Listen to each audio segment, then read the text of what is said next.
Pep Guardiola, futbolun son 15 ilinə damğa vuran adam. Barcelona ilə başladığı inqilabı Manchester City ilə zirvəyə çatdırdı.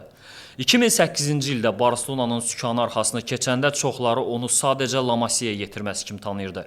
Amma qısa zamanda dünyaya sübut etdi ki, o futbola başqa cür baxır. Tiki-taka, mövqe oyunu, müdafiəçi kimi oynayan qapçılar, mərkəzə girən cinah müdafiəçiləri, bunlar hamısı Pep dövrünün simvoludur. Amma artıq 2025-ci ilin ortasındayıq və sual aktuallaşır. Guardiola dövrü başa çatırmı?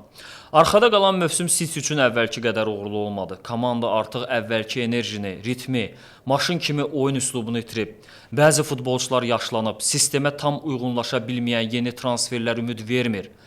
Pep artıq əvvəlki ehtirasla danışmır, yorğun görünür. Dəfələrlə etiraf edib ki, müqaviləsi bitəndən sonra nə edəcəyinə qərar verməyib. Guardiola təkcə kuboklarla ölçüləcək bir məşqçi deyil. O futbolun düşüncə tərzini dəyişən, meydança daxilində şahmat oynamağı bacaran bir ustadır. Onun gedişi bir məşqçinin gedişi yox, bir fəlsəfənin səhnədən çəkilməsi olacaq. Əgər bu həqiqətən sonuncu mövsümdürsə, bu bir dövrün sonudur, amma tarixdə qalacaq bir dövrün.